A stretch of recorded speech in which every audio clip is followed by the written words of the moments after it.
Hola, ¿cómo están? Buenos días, como todos los sábados en La Voz de la Salud. Estamos transmitiendo, por supuesto, aquí en las instalaciones de Heraldo Radio, con todos nuestros compañeros, como Iván Lavín, como Éter, como Lisbeth, como Obando, como Jackie, como la doctora Carrillo, en fin, como toda la gente que está involucrada en este programa de salud. Y esta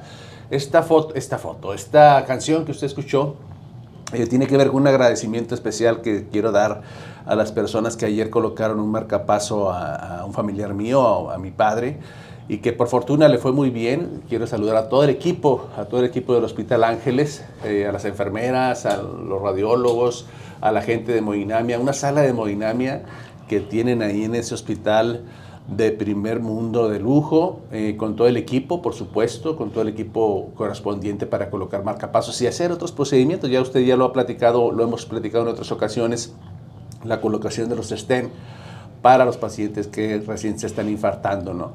En fin, todo un equipo de vanguardia en esa sala de hemodinamia. Me estoy refiriendo al doctor Ficker, por supuesto, que también aquí ya lo tuvimos las semanas pasadas. Y fíjese, curiosamente aquí lo tuvimos y a la semana, ¡pah! Pomas. Va mi padre con el doctor Clorio, ¿te acuerdas del doctor Clorio? No. Y le detecta un bloqueo, un saludo por supuesto para Clorio, un bloqueo del corazón completo que requiere un marcapaso relativamente urgente. Son pacientes que pueden tener una arritmia, un latido anormal de manera inesperada, y de ahí surge el paro cardíaco. Por eso es que requieren un marcapaso lo más pronto posible, ¿verdad? Por fortuna se hizo todo con un éxito. Así es que gracias a todo el personal, a las enfermeras del Hospital Ángeles por haberlo atendido el día de ayer en la noche, al doctor Ficker, por supuesto, cardiólogo intervencionista. Un abrazo a todos ellos, al director del Hospital Ángeles, que es el ingeniero Santiago Canales, y a la parte administrativa, por supuesto. A todos ellos un abrazo, y fue una experiencia muy grata. Por fortuna, este señor, yo creo que ya para mediodía ya lo tenemos otra vez en casa, ¿verdad? Es un procedimiento que se hizo ayer, la colocación de marcapaso, y ya mañana, hoy precisamente, ya estará en su casa, primero Dios. Gracias a todo el Hospital Ángeles nuevamente. Hoy vamos a platicar de un tema que tenemos muy especial, con gente que está inmersa, con gente que está dentro de este departamento desde hace mucho tiempo. Convivimos con ellos en terapia intensiva, pero después el destino nos separó y ellos se fueron hacia trasplantes y nosotros nos quedamos ahí en terapia intensiva. Pero en ese digamos, habitar el departamento de trasplantes ha cambiado bastante, siento yo. Desde hace 25 años a la fecha, el departamento de trasplantes del Hospital de la 71, de la Clínica de Especialidades del IMSS, por supuesto, que hoy se llama UMAI 71, ha habido muchos cambios, muchísimos cambios. Me recuerdo yo que inicialmente manejábamos a algunos pacientes de trasplantes ahí en la terapia intensiva, a otros los manejábamos en el 7º piso de la Clínica del 71, que es un centro de referencia de trasplantes de órganos. Y ese centro de referencia, pues, abarca Chihuahua, casi toda la zona norte prácticamente, y recibimos pacientes de todos. Y estoy hablando de una historia, insisto, de 25 años a la fecha. Y han cambiado algunas cosas de manera importante. Por eso invitamos al jefe del departamento, el departamento de trasplantes de la Clínica 71 del IMSS, que es el doctor Néstor Escareño. Bienvenido, doctor. Muchas gracias. Buenos días por la invitación. Aquí estamos. Mucho tiempo que nos conocimos, ¿te acuerdas? Sí, de la terapia intensiva en diferentes turnos, ¿verdad? 25 años por ahí, ya sí. Bastante. Pero ahí estamos trabajando. Tú eres cirujano de carrera. Sí, cirujano de carrera, y posteriormente en los trasplantes, que ya fue mi pasión hasta la actualidad. Sí, ¿verdad? Sí. Y fíjate, yo nunca pensé que fueras a terminar en trasplantes, porque pues bueno, no es algo que sea muy común en los cirujanos, ¿no? Los cirujanos como que tienden más hacia, por ejemplo, pienso en la cirugía bariátrica hoy en día, que cuando tú decidiste de trasplantes. Pues yo creo que hablábamos muy poco de la cirugía bariátrica. Estamos hablando de hace 20 años, la cirugía bariátrica prácticamente no pintaba, no existía. No era una opción. Estamos hablando de la cirugía para bajar de peso. Y sin embargo, tú te fuiste hacia el lado de trasplantes. ¿Hubo algún motivo en particular que te gustara? La verdad sí, ya empezamos a ver cómo la verdad el trasplante cambia una vida, cambia una familia, cambia una sociedad, y a través de esos cambios pues fuimos viendo que realmente se podía hacer cosas a través del trasplante, y por eso fuimos iniciando en la parte del trasplante y pues nos fue apasionando toda esta parte, y hasta la actualidad pues seguimos ahí. ¿Cuántos años tienes en el departamento? 22 años ya. 22 años, una experiencia enorme y que abarca muchas personas, ¿no? El departamento de trasplantes. Sí, definitivamente hemos tratado de involucrar en el departamento y en los departamentos donde trabajamos en la parte privada, tener médicos, en este caso especialistas en cada quien en su área. En este caso, si son de renal, nefrólogos especialistas ahí, ya especializados en la parte de trasplante. Urólogos también que nos apoyen en el proceso para que tengamos, darle excelencia a los procesos. Creo que algunas veces curiosamente, la parte de ustedes como cirujanos de trasplantes, como que ya estaba resuelta, y creo que también ya se resolvió en gran medida el tema del inicio de la aceptación de la donación del órgano, que era como cuando lo vivimos nosotros, insisto, hace más de 20 años, como que los pacientes que estaba ahí como ciertos grises en tonalidades de si aceptan o no la donación de órganos, el convencimiento, la convicción de donar los órganos todavía no estaba tan arraigada en nuestra sociedad, y en particular ahí en ese hospital. No era fácil a veces, digamos, convencer a los enfermos, a los familiares de los enfermos, de donar sus órganos. Y poco a poco eso se fue desvaneciendo, y hoy creo que la cosa es distinta. Hoy creo que la gente hasta quiere donar. Sí, definitivamente la información también no la tenía el paciente, y un diagnóstico fatal, irreversible, como es la muerte cerebral, a veces para una familia aceptarlo en un momento crítico de su vida es difícil.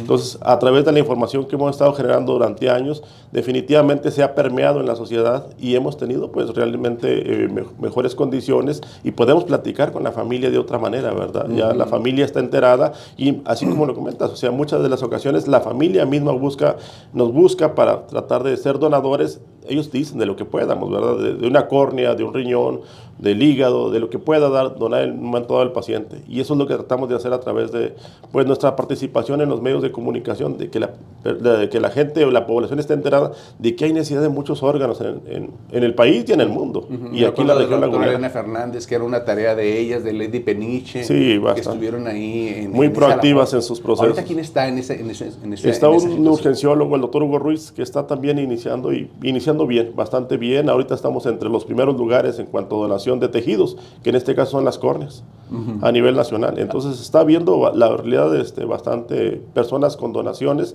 de tejidos o de órganos, pero sí, al final y al cabo, pues es una donación. Estamos platicando con el doctor Néstor Escareño, médico cirujano y especialista en trasplantes de órganos. Y quisiera preguntarte, doctor, ¿cómo estamos en comparación con otros países? ¿Quién es el país, para empezar, que está a la vanguardia, digamos, en trasplantes, en donación, y que ellos llevan como que son punta de lanza? Definitivamente a nivel mundial, como todos los europeos, nos llevan una gran ventaja por la cultura, ¿verdad? Tienen un alto índice de donación, sobre todo cadáver. De antemano sabemos a nivel mundial, y se ha sabido en toda la vida, de que el mejor órgano para un paciente que necesita un órgano, tiene una falla de un órgano, pues es el paciente que desgraciadamente muere o fallece o tiene muerte cerebral. Ese es el mejor paciente, definitivamente. Entonces, entre esos está España. España lidera en forma importante a nivel mundial la donación de órganos. Definitivamente por su cultura tienen otro tipo de cultura, y tienen una donación tácita. El paciente que fallece y que es potencialmente que pueda donar un órgano, ese paciente lo dona. Entonces, ¿se puede donar a cualquier edad? Definitivamente hay pacientes, hablamos de pacientes que no son ni diabéticos ni hipertensos, tienen 75 años y tienen órganos perfectamente buenos, una vista buena. Entonces esos pacientes son potencialmente que pueden donar un órgano, definitivamente. Y ustedes donan, reciben y hacen el procedimiento de trasplantes más en niños o en adultos? Es más común en adultos, pero niños también tenemos en lista de espera. Ahorita actualmente tenemos como unos 12 o 15 niños en lista de espera.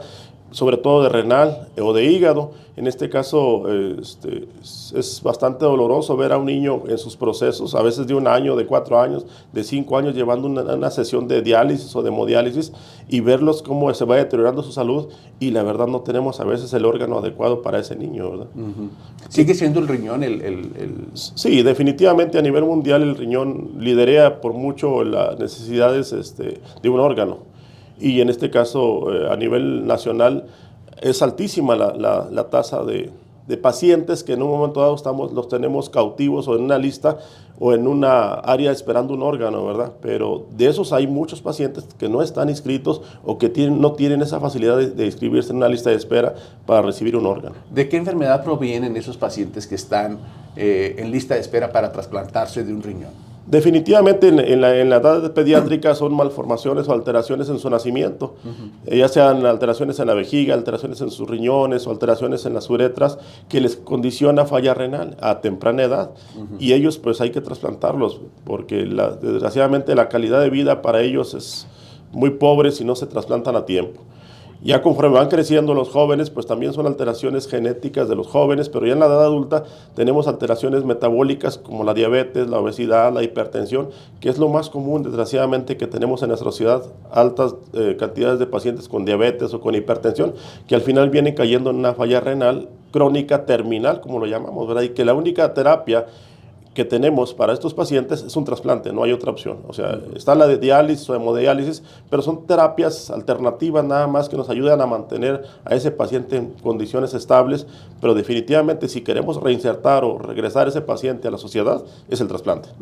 Yo recuerdo hace 25 años hablar de trasplantes era prácticamente una noticia casi nacional. Así es. Local era más, con el doctor Federico Juárez, un saludo para él. Era prácticamente un boom, era algo fenomenal, digamos, ¿no?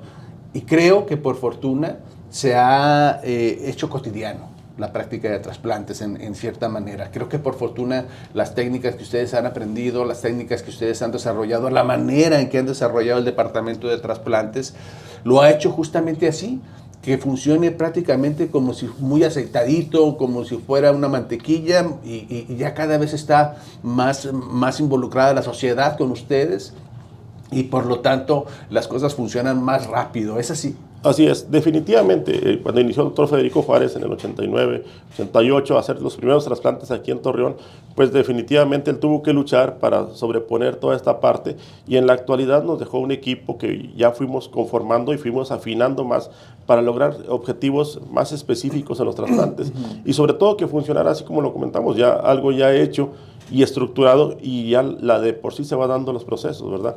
Sobre todo en donante vivo y en donante cadavérico, ya cuando se dan los procesos ya no tenemos que estar haciendo tanto situaciones de desgaste, sino ya los médicos, cada quien sabe su tarea de asignación en los procesos. Están estandarizados. Ya está muy estandarizado. Ustedes funcionan día y noche. Día y noche, los 365 días del año, cuando nos informan que hay un potencial donante, ya sea aquí en la región lagunera, en la región de Chihuahua, en la región de Zacatecas o en otras regiones del país. Hace poquito fuimos a La Paz, Baja California, a traer unos órganos para implantarlos en unos pacientes de nosotros aquí en Torreón. Entonces había un potencial donador, fuimos en un avión, fuimos y los trajimos. A las 4 o 5 horas ya estábamos implantando ese órgano aquí en Torreón. Entonces es un trabajo de 24 horas, pero es un trabajo que gracias a Dios tenemos un equipo bien estructurado y eso se va dando de por sí.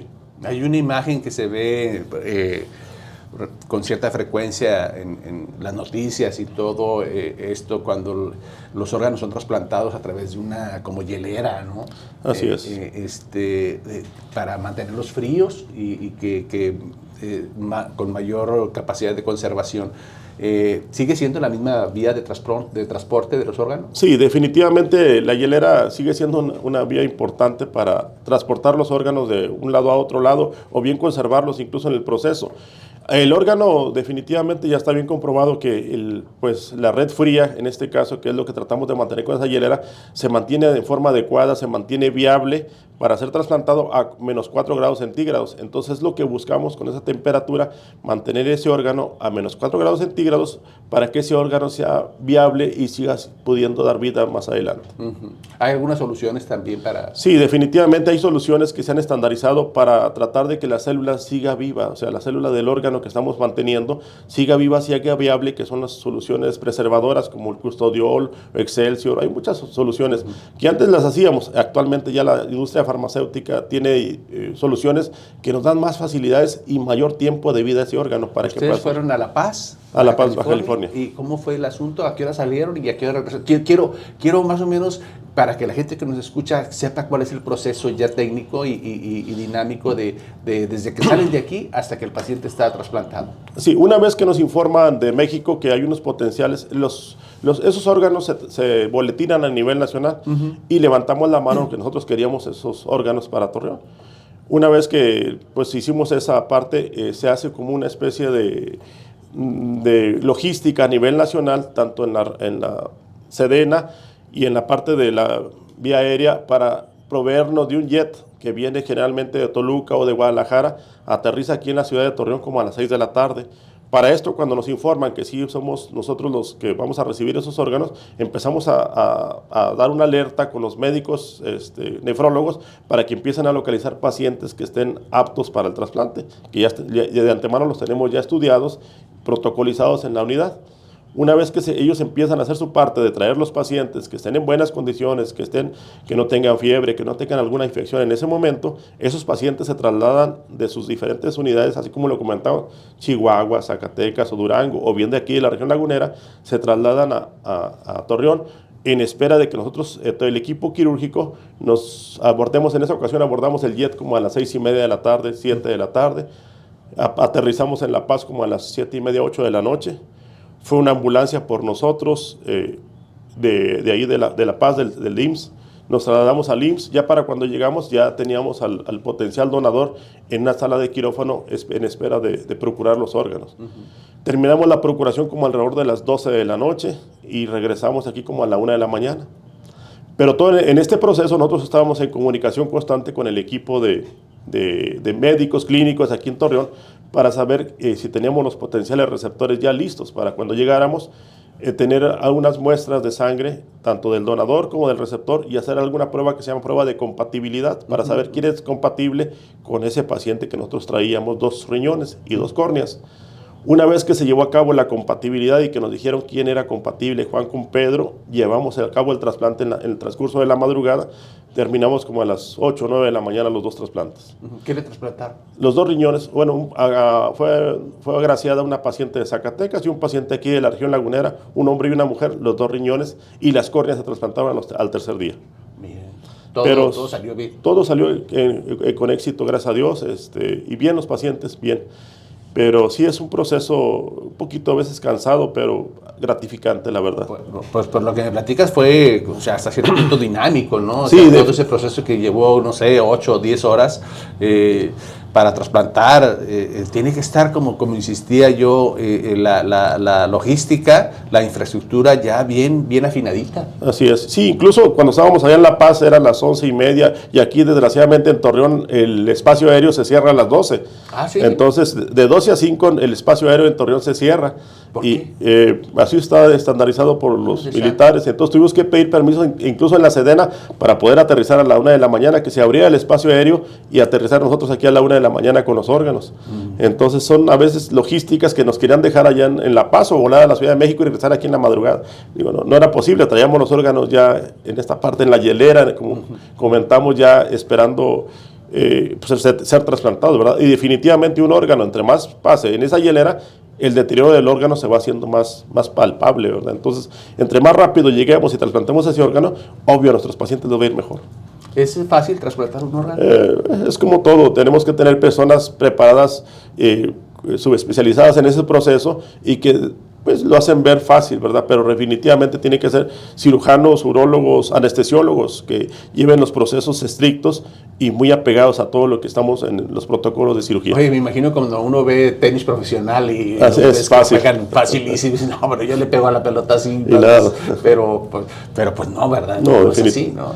Tienes que tener una preparación subespecial para realizar este tipo de procedimientos y se requiere hacerlos en un hospital adecuado. Así es, que tenga todo lo necesario en infraestructura para llevar a cabo un trasplante exitoso, ¿verdad? Definitivamente son pinzas especiales, son máquinas de anestesia especiales para vigilar en forma concienzuda al paciente de que nos vaya a salir perfecto el proceso, ¿verdad? Que no haya errores en los procesos sobre todo. Aquí hay hospitales que dan la talla. Por supuesto, la 71, me consta, pues ya tiene mucho tiempo ahí, la 71 Hospital de Especialidades Lomay.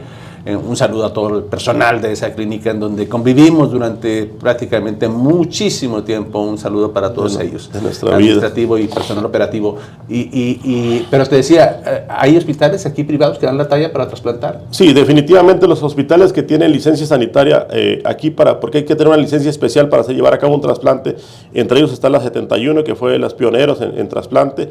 Posteriormente está el Hospital Ángeles, el Sanatorio Español, el Hospital Universitario tiene licencia para trasplante, y últimamente se agregó el Hospital General de Torreón, también con una licencia sanitaria, ya hicieron un trasplante o 2 trasplantes, han hecho ahí con éxito. Vamos y les apoyamos en los procesos, pero sí estamos. Tú también puedes trasplantar en forma privada, digamos, un paciente privado que no quiera trasplantarse por algún motivo en el Seguro Social. Sí, definitivamente nos hemos preparado para todo eso. En la actualidad hay, como todas las asociaciones, hay quien certifica a los médicos para que lleven a cabo un trasplante. Ya tenemos alrededor de 5 años con un organismo que es la Sociedad Mexicana de Trasplantes, que nos certifica en un momento dado a los cirujanos para poder llevar a cabo un trasplante. Y sí, en la actualidad tenemos los procesos tanto en todos los hospitales privados para llevar y brindar a cabo un trasplante. Y afortunadamente contamos con hospitales a nivel privado de alto nivel en los cuales podemos ofertar un trasplante, pues, y tranquilidad a la familia, sobre todo, de que los procesos son llevados en forma estricta, como dictan las leyes. Como dictan las leyes y como debe de ser desde el punto de vista ético y profesional. Te comentaba, pienso yo, si son los mismos órganos con la frecuencia que se trasplantan a nivel privado que los que se trasplantan a nivel público, ¿sigue siendo el riñón y córnea? Sí, definitivamente los que tenemos más demanda de órganos es la córnea y es el riñón. Posteriormente hablamos del hígado, del corazón, de los pulmones, de hueso, de piel, de páncreas, incluso de intestino, pero sí, definitivamente el que lidera a nivel nacional y mundial viene siendo el riñón y la córnea. Decías tú, en los niños, perdón,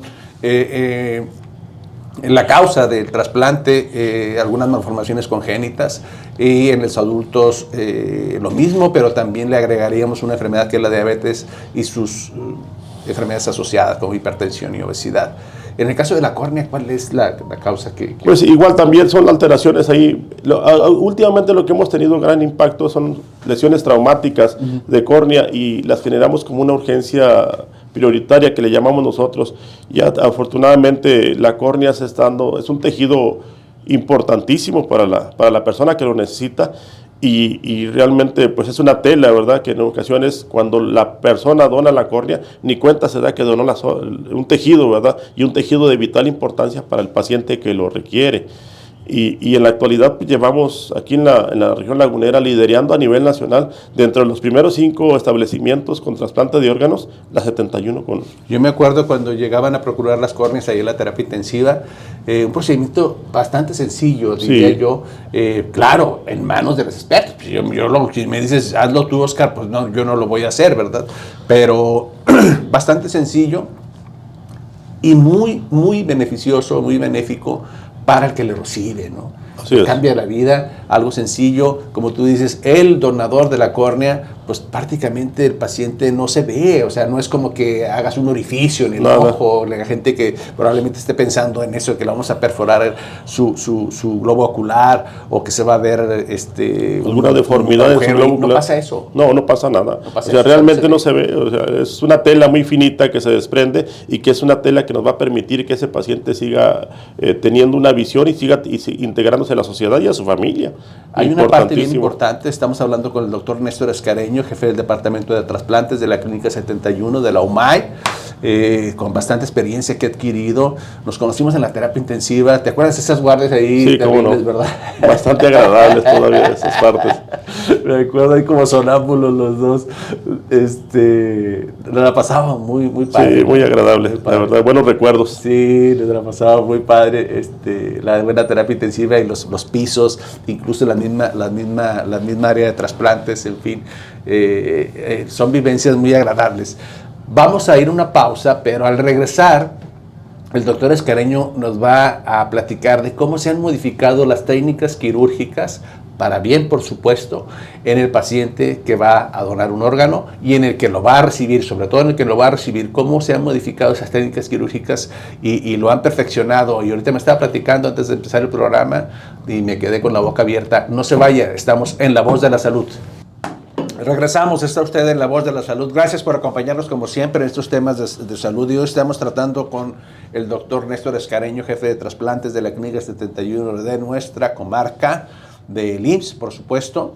Un hospital de alta especialidad, ¿verdad? En donde se mantienen unos estándares de calidad pues bastante buenos. Uno quisiera tener esos estándares de calidad para todas las clínicas del Seguro Social. Lamentablemente no es así, lamentablemente es un secreto a voces que toda la gente sabe que hay una distinción entre la clínica 16, entre la clínica 18 y la de especialidades, ¿verdad? Ojalá se pueda extender que todos fueran como las especialidades o mejor que la clínica de especialidades, porque se nota la diferencia y la capacidad. Lo digo en carne propia. Claro, también tiene sus ventajas y también trabajan muy bien las otras clínicas, ¿verdad? Pero si uno tratara de calificar y de cualificar, pues bueno, sí se nota la diferencia cuando es un hospital de especialidades, de alta especialidad, que uno quisiera, insisto, que todas las clínicas del Seguro Social estuvieran regidas con la misma calidad y con la misma atención para todos, tanto las de hospitales generales de zona como los que no son de zona, en este caso de alta especialidad. Pero en fin, ojalá y este sueño guajiro en alguna ocasión se despierte y así sea. Regresamos al tema entonces que nos corresponde, que es el tema de trasplantes con el doctor Escareño. Y nos comentabas, doctor, que las técnicas quirúrgicas por fortuna han cambiado para bien para los pacientes. ¿En qué consiste ese beneficio? Bueno, definitivamente, como les comentaba, tenemos cirujanos mejores preparados en los procesos y en este caso el que más sufría el proceso era un paciente que venía a donar, un paciente que venía sano, un paciente que no iba a tener ningún beneficio más que la parte afectiva, la parte emocional de ver que su familiar, su amigo, su esposa, su hijo iba a recobrar la salud, ¿verdad? Esa era la ganancia o es la ganancia que puede tener ese paciente que viene con fines de donación. Entonces, ante esa situación, una cirugía que anteriormente la ofrecíamos, una cirugía que le llamamos una nefrectomía abierta, en la cual se abría el costado del paciente, se lesionaban músculos, se lesionaban nervios y les generaba una situación incapacitante por el dolor importante que era el extraer ese órgano a través de esa vía. Entonces, desgraciadamente es lo que teníamos en ese momento. ¿Una herida de más o menos cuánto? De unos 15 centímetros, pero en el sitio donde se practicaba o se practica para la nefrectomía en forma normal es muy incapacitante. O sea, nefrectomía, extraer el riñón. Nefrectomía es extraer el riñón y sobre todo extraer el riñón con buenas condiciones para su trasplante. Eso era lo principal, ¿verdad? Es la parte medular del proceso, ¿verdad? Que tengamos un órgano específicamente en excelentes condiciones para que el equipo que va a llevar a cabo el trasplante lo lleve a cabo de una forma excelente. Perfecto. ¿Verdad? Entonces 15 centímetros, ya nos dijiste que es una cirugía grande, pues una herida grande, ¿Y hoy en día? Hoy en día tenemos ya desde hace 2 años haciendo procesos de mínima invasión, lo que es la parte laparoscópica. Mandamos a algunos cirujanos que se fueran a entrenar a otros centros del país que ya tenían a la vanguardia la parte laparoscópica, la de mínima invasión. Sobre todo había renuencia, ¿verdad?, por hacer los procesos, porque la verdad, extraer un órgano a través de una mínima invasión o de una cirugía laparoscópica, lo que buscábamos nosotros, como lo comentaba anteriormente, era traer un órgano, nada más quitárselo, no nada más extraerlo, sino extraerlo en excelentes condiciones para su trasplante. La primera pregunta es, ¿cabe? Esa es la parte que ese órgano lo conserváramos, porque en ocasiones lo más común es que traiga una arteria, pero ese órgano, una arteria que irriga o que le da sangre al riñón, pero en ocasiones tenemos pacientes que tienen 2, 3 arterias y son más complejos los procesos, pero definitivamente ya tenemos en la actualidad alrededor de 100 nefrectomías por laparoscopía. Es un mundo. La verdad, sí, y nos ha tocado la suerte de tener que todos los procesos que hemos llevado no hemos convertido a una cirugía abierta hasta el momento. Y en sí el trasplante ya con el paso del tiempo se ha estandarizado, y antes teníamos tiempos en ocasiones en la extracción del órgano de 2, 3 horas. En la actualidad ya se está reduciendo bastante a 1 hora, 1 y media para tener ese órgano fuera para un trasplante. ¿Cómo ha mejorado las cosas? Bastante. Y sobre todo, yo te comentaba, es increíble ver al paciente por la tarde o al siguiente día, al pasar visita con el donador, que antes era un dolor insoportable, verlo perfectamente bien, ya desayunando, sin dolor, y preguntando por su paciente al que le donó, ¿cómo está mi familiar? Es que me está sorprendiendo porque así como lo estás planteando, prácticamente estás planteando casi, o estoy previendo que ya donar un órgano puede ser una cirugía casi ambulatoria. Bueno, a las 24 horas generalmente está ese paciente. Duraban 3 semanas, 2 semanas ahí hospitalizados. Sí, duraban bastantes días ahí, sobre todo por el dolor y sobre todo porque ese paciente los teníamos con una situación de hasta 40 o 50 días de incapacidad laboral, y en la actualidad les damos 15 o 20 días de incapacidad laboral y ese paciente se reintegra perfectamente. Sin las complicaciones que teníamos anteriormente, que era un dolor severo, que todavía a los años teníamos al paciente con dolor, o bien las hernias derivadas de la cirugía tan grande que se hacía. En la actualidad todo eso ya desapareció. Tenemos pacientes que se van a sus casas o a sus retornos laborales o a sus ciudades que son de otros lados, perfectamente sin dolor, con analgésicos comunes, y pues contentos con los procesos, de que esperaban otra cosa, de que iba a ser doloroso o iba a ser incapacitante. Y definitivamente un paciente que viene con nosotros a donar, lo estudiamos de pe a pa, o sea, perfectamente bien, para que ese paciente en un momento dado, si va a ser donador, estemos seguros de que el otro riñón que le va a quedar va a ser suficiente para que él pueda llevar una vida normal el resto de su vida. Estamos hablando entonces en estas circunstancias de laparoscópica o mínima invasiva para trasplantes, de un tiempo de estancia hospitalaria de 24 horas a máximo, 1 o 2 días máximo de internamiento del paciente. Lo internamos un día previo a la cirugía, lo operamos y lo enviamos a su casa al siguiente día. Sorprendente. Sí, el paciente trasplantado también ha mejorado mucho sus procesos, mejoramos mucho los procesos, y un paciente trasplantado generalmente lo dejamos internado una vez que se trasplantó 3 o 4 días y a su casa. Sorprendente, y eso también disminuye costos. Sí, definitivamente en la parte privada y en la parte pública también, pues para todo lo que hacemos hablamos de dinero, y definitivamente impacta forma importante que nuestros pacientes se trasplanten y tengan un retorno laboral lo más pronto posible, un retorno a la sociedad, se reintegren lo más pronto posible. ¿Agiliza también esa famosa lista de espera? Definitivamente sí agiliza, porque convence en ocasiones. También ellos se convence el paciente de que vamos a estudiarlo perfectamente y vamos a estar seguros de que si en algún momento dado vemos algo que no es factible que él pueda donar, ese paciente es rechazado por un comité, que tenemos un comité de trasplantes, lo presentamos, y ese paciente, aunque él quiera donar por su hijo, por su hermano, por su papá, no se acepta si no tiene las condiciones necesarias para llevar a cabo un trasplante. Una donación. Han venido la doctora Lady Peniche, la doctora Elena Fernández y a muchos otros médicos, y a todos les hemos preguntado lo mismo. Te lo voy a volver a preguntar a ti. ¿Hay tráfico de órganos? Yo siento que es más en la parte de las películas. No, es muy difícil llevar a cabo un trasplante, tener la tecnología de vanguardia que se necesita, sobre todo para que sea un trasplante exitoso. Hacerte esta pregunta ahorita, ya después de todo el contexto, Así es. Que acabas de decir, que dijimos, se requiere un hospital con licencia médica, se requieren médicos especialistas en trasplantes, cirujanos, nefrólogos especialistas en trasplantes. Así es. El personal ya está cada vez más capacitado. Enfermería especialista en trasplantes que hacen los procesos que se vean fáciles, como comentábamos. Y entonces es muy difícil, la verdad. Yo creo que también para que un médico se preste a hacer una situación de tráfico de órganos, yo lo veo imposible, ¿verdad? Muy complejo. Muy complejo para que se lleve a cabo y eso. luego me estaba ratificando que pues tampoco se puede operar un trasplante de órganos en cualquier clínica. No, definitivamente la clínica tiene que estar certificada por COFEPRIS y en este caso por Senatra, y darnos la anuencia de que tanto el personal como el hospital cuenten con las herramientas necesarias para que lleven a cabo un proceso de trasplante que es bastante complejo. Qué bueno que aclaras ese punto, porque nos sirve a toda la comunidad médica y a toda la comunidad, a todos los ciudadanos que están pensando en este asunto de los trasplantes, que deben de acudir con los equipos y las personas adecuadas y con los hospitales capacitados que tengan la infraestructura, digamos, para no ser timados, para no ser defraudados o engañados en ese sentido, de que las cosas se pueden hacer en cualquier hospital. No. Hay situaciones muy tecnológicas que se requieren años de experiencia y de preparación, tanto del hospital, de capacitación, de enfermería y de médicos que son los que hacen los procedimientos. O sea, no hay que darle vuelta a las cosas, no hay que tomar atajos, diría yo. Pensando en el posoperatorio de esos pacientes, hay un tema y una palabra que se llama rechazo.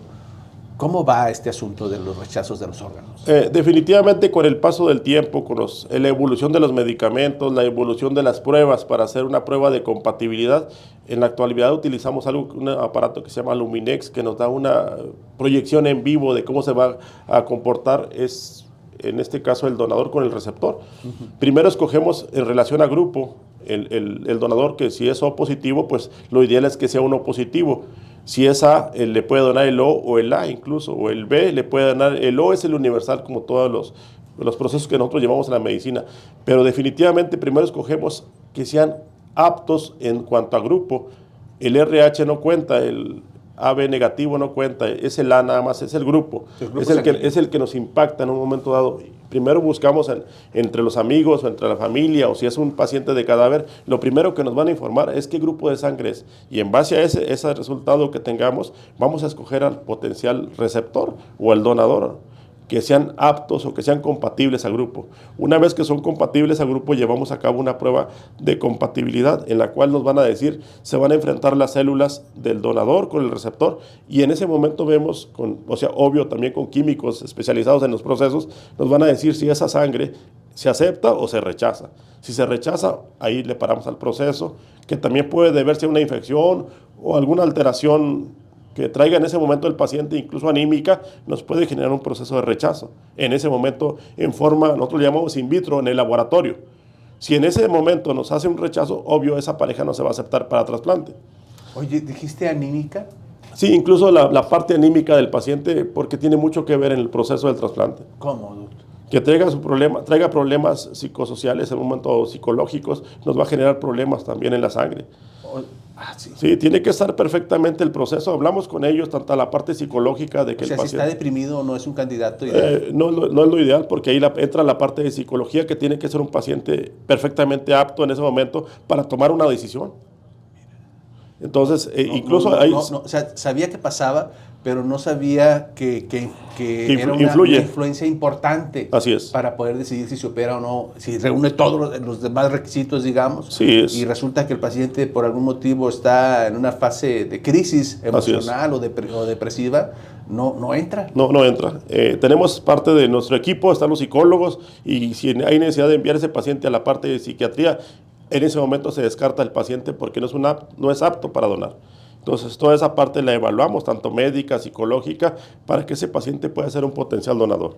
Sí, porque a nosotros nos pasaba algo similar en la terapia intensiva. El paciente que está deprimido, el paciente que se va a hacer un procedimiento quirúrgico, preferimos operarlo después, ¿verdad? Así es, Decimos, eso es ¿sabe qué? definitivamente. Primero cúrese de esta depresión, de esa tristeza, de este duelo, de lo que traiga usted encima emocionalmente, y después le entramos a ese procedimiento. Si es selectivo, si se puede postergar, salvo que sea una urgencia, pero si no es así, mejor primero solucionamos nuestros problemas emocionales Y posteriormente. y les va mejor, ¿verdad? Definitivamente, eso tiene mucho que ver, el impacto que tenga el paciente psicológico nos ayuda bastante a que los procesos sean llevados de forma adecuada. Y hablando de lo del rechazo, te decía, en relación a que tengamos una prueba de compatibilidad adecuada y que podamos llevar a cabo el trasplante, con los nuevos medicamentos que tenemos en la actualidad, hablamos de un rechazo del 1, máximo 2%. De 100 pacientes que trasplantamos, en el primer año deben estar funcionando 98, 99 pacientes perfectamente bien. Recuerdo si me permites, doctor, contar esta historia, una anécdota intrahospitalaria. Recuerdo de un cirujano cardiovascular que nos platicaba hace años, que introdujo a un paciente a operar de corazón, ¿verdad? De cirugía abierta, una cirugía de pecho abierto, una cirugía muy grande también, de mayor, ¿verdad? De corazón, en donde le hizo algunas cosas de ahí vasculares a este paciente, y todo fue un éxito esa cirugía. Resulta que él va a visitarlo a piso después de haberlo dado de alta de la terapia intensiva, y lo visita a piso, y sorprendentemente el cirujano se sorprende porque el paciente vocifera contra el médico que lo operó, lo agrede, le reclama el haberlo operado bien. Fíjese bien lo que le estoy diciendo, el haberlo operado bien, le reclamaba eso. Y el doctor, el cirujano de corazón, se quedaba sorprendido y dice, ¿pero por qué me está reclamando? Si usted está muy bien, lo vamos a dar de alta. Dice, porque yo lo que quería era morirme. Así es. Para eso quería operarme, porque pensé que la cirugía iba a quedar. Pues no pasó, por fortuna, ahí en el hospital, no sucedió esto. Pero desafortunadamente, a la semana de que lo dieron de alta a este paciente en esas circunstancias, se suicida. Esto habla de lo importante que tú me estás diciendo, de la valoración mental de estos pacientes, de estar en condiciones físicas y también emocionales para poder recibir una cirugía mayor como esa que desarrolló, que terminó mal, por supuesto, y como los que tú estás diciendo. Sí, definitivamente el paciente debe ser, tanto el donador como el receptor, ver sus expectativas de vida, aquellos que esperan de la cirugía, definitivamente, porque como comentábamos, el donador realmente lleva una situación emocional o afectiva con el paciente que va a recibir el órgano, y si en un momento dado también hay que ir preparados para todo, ¿verdad? Si ese paciente rechaza el órgano que se le dio con todo el amor del mundo, también cómo lo va a tomar tanto el receptor como el donador, que ya no tiene un órgano y que ya ese paciente vio que se rechazó por parte inmunológica o por una complicación inherente a la cirugía. Entonces, eso tiene que también estar preparados y estar avisados antes de la cirugía qué son los escenarios que podemos tener y esos escenarios que lo acepten como tal, ¿verdad? Obvio, el equipo está integrado en la mejor manera de pues darle los objetivos que todos queremos, es la salud, pero bueno, por eso es la parte de que tiene que buscarse y tiene que platicarse en forma amplia, tanto con el donador como con el receptor, qué es lo que quieren o cuáles son sus expectativas de la cirugía. ¿Cuáles son los problemas, diría yo, si puedes mencionar los 3 cosas que has mejorado de décadas para acá y cosas que nos falta por mejorar en relación a trasplantes? Bueno, definitivamente en cómo va evolucionando los procesos, las leyes también se van estrechando en pedirnos que la mayoría de los cirujanos o los médicos que participamos en los procesos estemos certificados. La mayoría de nuestros médicos que tenemos en conjunto conmigo están certificados ya ante los diferentes organismos a nivel nacional que nos permiten pues ofrecer una calidad en cuanto a los procesos. Asimismo, iniciamos con la parte laparoscópica, la de mínima invasión, y eso nos ha permitido pues tener más donantes y tener mejores resultados, obvio, en los procesos del trasplante. Y darles mejor calidad de vida al donante, ¿verdad? Que realmente, como lo hemos comentado, únicamente viene por una situación afectiva. Y pues integrar a los equipos y darlo a conocer a la ciudad lo que estamos haciendo y las necesidades que tenemos de trasplantes, que son altísimas. O sea, aquí nada más así rápido, en la región lagunera o en Coahuila tenemos alrededor o más de 3,000 pacientes con una falla renal. Y en espera, que no tienen para dónde ir. Si no tienen alguna seguridad social, ISSSTE o seguro social, desgraciadamente no tienen acceso a una hemodiálisis, una diálisis peritoneal, y ese paciente desgraciadamente va a fallecer ni en lista de espera, desgraciadamente. Ya ni siquiera en la lista. Ni siquiera en la lista de espera, y la verdad da tristeza todos esos procesos, pero es la realidad que vivimos aquí en nuestra región, y nosotros tenemos una influencia, como lo comentábamos, en todo el norte del país, tanto en la forma privada como en la forma institucional. La influencia que tenemos como equipo abarca todo lo que es Chihuahua, Durango, Zacatecas, y si hablamos en conjunto, hablamos más de menos de 15,000 pacientes que tienen falla renal, y que esos pacientes son potencialmente trasplantables, pero no tenemos un donante. Y hay muchos fallecimientos, desgraciadamente, pero en ocasiones la familia no lo acepta o no es compatible con la donación. Hemos tenido donaciones, definitivamente sí ha mejorado, pero nos falta mucho por hacer, por recorrer, y para que la parte esta de la donación en las familias, cuando tienen desgraciadamente una pérdida, pues lo primero que piensen es cómo puedo ayudar, cómo puedo vivir, cómo puede mi familiar vivir a través de otras personas. Vive tu vida.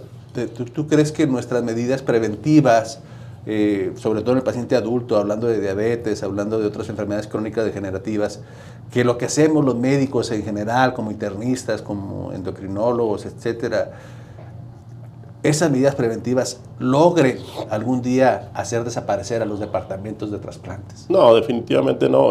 Son inherentes, yo creo que a los procesos de las complicaciones, pero no desaparece. Definitivamente, día con día vemos cómo... que no van a hacer tan bien la prevención que trasplantes ya no es... No, definitivamente el paciente es complejo, y día con día vemos cómo esas listas se van acrecentando. El paciente sigue cayendo en una falla de órgano, y que la falla de órgano, cuando tiene una falla de hígado, de córnea, de páncreas, lo único que le puede ayudar a ese paciente, lo puede curar, es otro órgano nuevo. Dijiste tú, la lista se va haciendo más grande. ¿Es así? Sí, definitivamente. O sea, no solamente no baja, aumenta. Potenciales a trasplante, sino que aumenta. Aumenta, y porque desgraciadamente nosotros al mes subimos 30, 40, 20, 30 pacientes más o menos a esa lista de espera, nada más nosotros aquí en Torreón. Para trasplante. Para trasplante renal de un órgano. Y entonces a nivel nacional, ¿cuántos se aumentan? Y las donaciones desgraciadamente son muy escasas. Eso es un dato indirecto de que las cosas preventivas no andamos tan bien. No andamos tan bien, definitivamente. Ahí la parte de los primeros niveles de salud, nos falta trabajar mucho en esa parte de la prevención. ¿Habrá alguna otra alternativa en un futuro, aparte del trasplante de órganos? No sé, ingeniería genética, trasplante de células madres, no sé. Bueno, en la parte de la ingeniería genética, desde el año pasado, el antepasado, hace algunos años, a nivel mundial se ha estado, sobre todo en Estados Unidos, se ha estado modificando la genética de los cerdos. Se crearon incluso granjas con cerdos modificados genéticamente para a través del cerdo obtener un órgano y implantarlo en el humano. Pero son cerdos modificados genéticamente. Ahí la situación es que pues la parte de... pues la ética no ha permitido o ha detenido todos estos procesos, porque se ha visto que pues éticamente al aceptar un órgano proveniente de un animal modificado, pero al fin y al cabo es un animal. Entonces estamos en ese proceso. Hubo incluso un cirujano muy famoso en Estados Unidos que él le tuvo falla de corazón, y le implantaron un corazón de cerdo y funcionó, pero al último falló, ¿verdad? Pero definitivamente las técnicas están tratando de ir hacia la mejora en la dinámica de la creación de este tipo de animales ya genéticamente reconstruidos, podríamos decirlo. ¿Las aseguradoras permiten el trasplante de órganos? ¿Se ponen de modo para hacerlo? Sí, la mayoría de las aseguradoras ya está dentro de las cláusulas el trasplante de órganos, y la mayoría cubre tanto al donador como al receptor. Y sí nos permiten trabajar en la mayoría de los casos. Es que fíjate que yo estoy ahí como dicen, el que con todo se quema hasta el joco que le tiene miedo, con esas cláusulas de que enfermedad previa o no enfermedad previa, y que no, esta enfermedad es reciente y no estaba registrada antes de que compró la póliza, y creo que a veces se tiene esa problemática ya en el momento, ¿no? Sí, definitivamente la aseguradora pues lo que trata es no pagar, ¿verdad? Pero sí, la mayoría, si entra dentro de sus cláusulas, en algunas aseguradoras entra nada más el receptor, el que está asegurado, pero en la mayoría de las aseguradoras que son serias, entra tanto el donador como el receptor. Pues claro, imagínate, el pues otro sí, está haciendo la labor de donación, así es. Y todavía le vas a cobrar. Así es, o sea, esa es la parte, o sea, o tiene que pagarla en un momento dado la familia. Entonces, pero sí, la mayoría de las aseguradoras en este caso sí aceptan tanto al donador como al receptor. ¿Es accesible donar un órgano, el costo en la parte privada? ¿O es inaccesible, es inalcanzable? Es decir, ¿sabes qué? No, esto no. La mayoría de los que operamos por fuera provienen de aseguradora. La verdad sí, los costos son altos. Los medicamentos que utilizamos para evitar el rechazo tienen un costo alto. El proceso en sí de todo de los estudios y de llevar a cabo el trasplante en forma segura sí conlleva un costo importante. ¿Requiere cuidados de por vida un paciente post-trasplantado? Un paciente post-trasplantado lo único que requerimos es que se cuide al máximo, sobre todo porque es un paciente que le bajamos las defensas para evitar el rechazo de ese órgano. Y es un paciente que potencialmente, mientras tenga ese órgano, va a tener que tomar medicamentos inmunosupresores o que le bajan las defensas para evitar el rechazo. El día que el paciente deje de tomar ese medicamento, va a generar un rechazo, una crisis de rechazo. Si lo deja en otra ocasión, va a generar otra crisis de rechazo. Hay muchos médicos expertos en trasplantes, cirujanos. O sea, lo que voy es, ¿nos damos abasto con los que hay o nos faltan? No, definitivamente siempre en la medicina siempre son bienvenidos los médicos. Nos faltan médicos definitivamente en la parte médica, en la parte clínica y en la parte quirúrgica y en la parte de anestesio. Pero pues estamos preparando médicos y llevarlos a cabo con los procesos, con la excelencia que se necesita para llevar a cabo y con la parte humanística también de acercamiento con el paciente, que de por sí ya trae una enfermedad severa que lo está condicionando a él y a su familia a un deterioro importante, pues ayudarles de la mejor manera para que salgan adelante de sus procesos de enfermedad. ¿En nuestra comarca, en Coahuila, como cuántos médicos habrá capacitados para trasplantar? Pues vamos a unos 15 o 20 médicos. ¿15 y en Torreón? No, es Torreón. Es que la parte del trasplante es aquí en Torreón. Es donde se lleva. 15 sí. médicos. ¿Son pocos? Sí, la verdad somos pocos médicos. Nuestro equipo de trasplantes estamos conformados alrededor de 20 médicos. Por ejemplo. No, Guadalajara tiene, los equipos son muy amplios. Monterrey tiene varios equipos y definitivamente somos diferentes en cuanto a la cantidad poblacional que manejamos. La densidad poblacional es diferente. Pero estamos trabajando y estamos haciendo las cosas bien, a la par con ellos, en cuanto a números, a la par con ellos, o incluso mejor que Monterrey, en cuanto a números, haciendo la parte de lo que viene, el futuro de la medicina, tratando de el día con el día de implementar lo que se habla del mundo. ¿Qué ves dentro de 10, 15 años en relación a trasplantes en nuestra comarca? Pues definitivamente la parte esta que se posicione en la parte laparoscópica, la de mínima invasión, y ya que sea estandarizada. Incluso yo espero que más adelante llegue la parte robótica de cirugía a la parte del trasplante, que también nos daría un plus en cuanto a seguridad del paciente en los procesos, que es lo que buscamos siempre, tener seguridad en los procesos del trasplante y en la parte de también ofertar en un momento dado la parte de mínima invasión para el paciente receptor, que es lo que es nuestro siguiente paso. Ahorita ya lo logramos con el donador, ahora seguimos con el receptor, también ofertarle una cirugía de mínima invasión que nos ayudaría enormemente. ¿Crees que algún día llegues a tu departamento y veas la lista de espera más chica que antes? Ese es mi anhelo, pero lo veo difícil. Con eso nos vamos. Estamos hablando con el doctor Néstor Escareño, jefe del Departamento de Trasplantes de la Clínica 71 de la UMAY. Un saludo para todos ellos, repito, y para toda la gente del Hospital Ángeles. Doc, te agradezco mucho que hayas compartido lo que sabes, tu experiencia. ¿Algo más que quieras agregar? No, al contrario. Yo creo que todos en la vida buscamos siempre la parte de pues, vivir a través de la vida, ¿verdad? O sea, es lo que le decimos, cuando donas un órgano, ves la vida. Si donas una córnea, vas a estar viendo a través de otra persona. Si donas un corazón, ese corazón va a seguir latiendo en otra persona. Entonces, estamos teniendo viviendo a través de otra vida.